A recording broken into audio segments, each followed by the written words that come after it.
묵상기도하심으로 새벽 예배를 시작하겠습니다. 하나님 감사합니다. 오늘도 주님의 전전으로 우리를 부르시고 예배케 하심을 감사합니다. 오늘 이 하루도 주님과 동행하는 하루가 되게 하시고 주님을 기쁘시게 하는 하루가 되도록 인도해 주옵소서. 오늘도 주의 백성들의 오가는 모든 발걸음을 안전하게 지키시고 구름기둥과 불기둥으로 보호하시고 인도해 주옵소서. 푸른 초장과 쉴만한 물가로 인도하시며 사망의 음침한 골짜기로 다닐지라도 어떤 해함도 상함도 없도록 주의 지팡이와 막대기로 보호하시고 인도해 주옵소서. 오늘 이 아침에도 우리가 가지고 온 모든 인생의 짐과 문제들을 주께서 담당해 주시고 세상이 알지 못했던 크고 은밀한 방법들로 역사하시고 일하여 주옵소서. 예수님의 이름으로 기도합니다. 아멘. 찬송 458장 드리겠습니다. 너희 마음에 슬픔이 가득할 때 주가 위로해 주시리라. 아침 해같이 빛나는 마음으로 너 십자가 지고 가라. 참 기쁜 마음으로 십자가 지고 가라. 내가 기쁘게 십자가 지고 가면 슬픈 마음이 위로받네.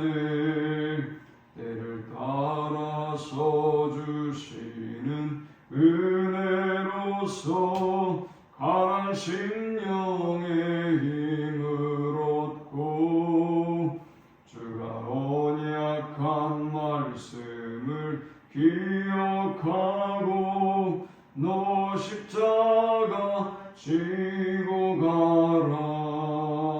참 기쁜 마음으로 십자가 지고 가라. 내가 기쁘게 십자가 지고 가면 슬픈 마음이 위로받네. 내가 맡으니 성실히 행할 때에 주님 앞에서 상 받으리. 주가 베푸신 은혜를 감사하며 너 십자가 지고 가라. 참 기쁜 마음으로 십자가 지고 가라. 내가 기쁘게 십자가 지고 가면 슬픈 마음이 위로받네. 아멘. 오늘 이 시간에 주시는 살아계신 하나님의 말씀은 신약성경 누가복음 22장 63절에서 71절의 말씀입니다. 지키는 사람들이 예수를 희롱하고 때리며 그의 눈을 가리고 물어 이르되 선지자 노릇하라. 너를 친 자가 누구냐 하고 이외에도 많은 말로 욕하더라. 나리샘의 백성의 장로들 곧 대제사장들과 서기관들이 모여서 예수를 그 공회로 끌어들여 이르되 내가 그리스도이거든 우리에게 말하라. 대답하시되 내가 말할지라도 너희가 믿지 아니할 것이요 내가 물어도 너희가 대답하지 아니할 것이니라. 그러나 이제부터는 인자가 하나님의 권능의 우편에 앉아 있으리라 하시니 다 이르되 그러면 내가 하나님의 아들이냐? 대답하시되 너희들이 내가 그라고 말하고 있느니라. 그들이 이르되 어찌 더 증거를 요구하리요? 우리가 친히 그 입에서 들었노라 하더라. 아멘. 대제사장 일행들은 백성들의 눈을 피해서 예수님을 야밤에 체포합니다. 그리고 이들은 로마 총독이 판결하는 법정에 예수님을 넘겨서 로마의 힘을 빌려서 예수님을 죽이려고 했습니다. 이들은 예수님에 의해서 자신이 그리스도라고 시인하고 자백하기를 원했습니다. 당시의 사람들은 그리스도를 무력으로 로마의 압제로부터 해방시켜줄 자라고 생각했기 때문에 만일 예수님이 그리스도라고 자백하면 사형에 처해질 수 있다는 것을 알았기 때문입니다. 하지만 예수님은 이 모든 사람들의 의도를, 악한 의도를 아셨지만 조금도 물러서지 않습니다. 그는 묵묵히 인류를 구원하기 위한 그 구원의 길을 걸어가셨습니다. 본문을 통해서 본문이 보여주는 예수님이 걸어가셨던 그 길을 통해서 우리는 그리스도의 제자로서 우리가 걸어가야 될 삶의 길에 대해서 세 가지로 교훈을 함께 얻고 나누고자 합니다. 이 본문이 주는 첫 번째 영적 교훈은 예수님처럼 모욕과 조롱 속에서도 주님이 걸어가시는 길을 따르라 라는 것입니다. 예수님은 야밤에 체포되셔서 그를 지키는 사람들로부터 갖은 희롱과 폭행을 당했습니다. 63절에 보니까 지키는 사람들이 예수를 희롱하고 때리며 그의 눈을 가리고 물어 이르되 선지자 노릇하라 너를 친 자가 누구냐고 이외에도 많은 말로 욕하더라 했습니다. 예수님은 이렇게 많은 조롱과 또 욕을 당하시면서도 주님은 죄인들을 구원하기 위한 그 구원의 길을 결코 물러서지 않습니다. 우리가 예수 그리스도의 제자로 주님을 따를 때 우리는 많은 모욕과 조롱을 당할 수 있고 또 많은 비난과 욕을 감내해야만 합니다. 그리고 또 우리 주님이 인류를 구원하기 위하여 그 길을 걸어가셨기 때문에 우리 또한 저들을 구원하기 위해서 그 길을 묵묵히 순종하며 뒤따라야 할 것입니다. 두 번째 우리가 이 본문을 통해 얻을 수 있는 영적 교훈은 예수님처럼 억압 속에서도 하나님의 영광을 나타내야 한다라는 것입니다. 날이 새고 예수님은 산헤드린 공회 앞에 섰습니다.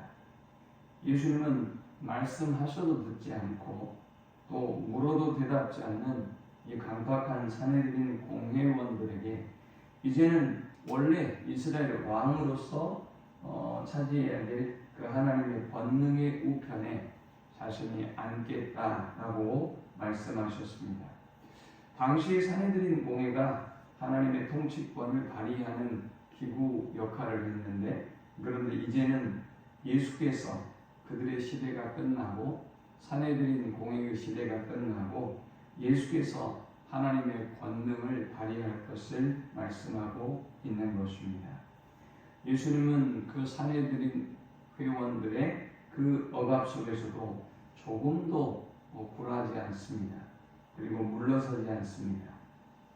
예수님은 당당하고 영광스러운 하나님의 아들로서의 모습을 그들 모두에게 보여주셨습니다. 하나님의 사람들은 하나님의 권세를 발휘하는 그런 특권과 영광을 가진 사람인 것을 알고 우리도 왕같은 제사장으로서의 사명을 감당하는 그런 믿음의 사람들, 그런 믿음의 길을 걸어가야 하겠습니다. 마지막 세 번째 우리가 이 본문을 통해 얻을 수 있는 영적 교훈은 위협 속에서도 예수의 메시아됨을 선포하라라는 것입니다. 산헤드린 공회원들은 예수님을 로마의 재판에 넘기기 위해서 결정적인 자백을 갖기를 원했습니다. 그래서 그들은 예수님께 그들이 원했던 질문을 던집니다. 내가 하나님의 아들이냐? 라고 질문합니다. 예수님은 산헤드린 공회원들 앞에서 너희들이 내가 그라고 말하고 있느니라 라고 답하셨습니다. 예수님의 자백을 원했던 그들이 그들의 입술을 통해서 예수께서 하나님의 아들이라고 시인하고 자백하고 있다고 확인하고 있습니다.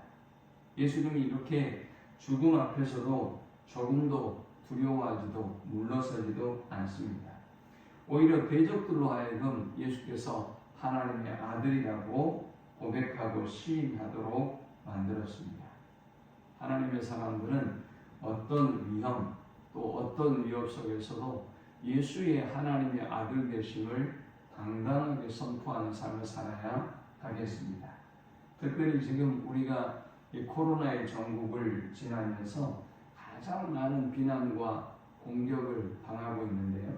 오늘 예수님께서 보여주셨던 것처럼 어떤 위협 또 어떤 비난 어떤 조롱과 공격 속에서도 당당하게 하나님의 영광을 선포하고 또 하나님의 하나님 되심을 선포하고 예수께서 그들을 비난하고 조롱하고 또 죽이려 들었던 이들의 죄를 용서하시고 구원하기 위해서 십자가의 길을 묵묵히 걸어가셨던 것처럼 우리 또한 복음을 전파하고 하나님의 영광을 드러내는 일에 힘쓰는 우리 모두가 되실 수 있기를 축원합니다. 하나님 감사합니다. 귀한 말씀을 통해서 은혜 받고 깨닫게 하시면 참으로 감사합니다. 주님이 가셨던 그 고난의 길, 그 모욕과 수치와 조롱의 길을 우리 또한 영혼을 구원하고 세상을 사랑하는 주님의 마음으로 걸어가게 하여 주옵소서. 핍박과 고난 속에서도 결코 초라하거나 굴하지 않는 당당하고 영광스러운 모습으로 저들을 향한 뜨거운 사랑으로 그 길을 걸어가는 주의 자녀들이 되도록 인도하여 주옵소서. 예수님의 이름으로 기도합니다. 아멘. 지금은 우리 주 예수 그리스도의 크신 은혜와 성부 하나님의 그 크신 사랑과 성령의 인도 교통 충만케 하심, 조롱과 핍박과 억압 속에서도 그들을 구원하기 위하여 묵묵히 고난의 길을 걸으셨던 주님처럼 우리 또한 어떤 조롱과 또 어떤 억압과 핍박에도 오직 예수의 그리스도 되심을 선포하고 예수님의 구원자 되심을 선포하고 묵묵히 주님의 뒤를 따르기를 소망하는 모든 주의 백성들의 머리 위에 이제로부터 영원토록 함께 있을지어다. 아멘.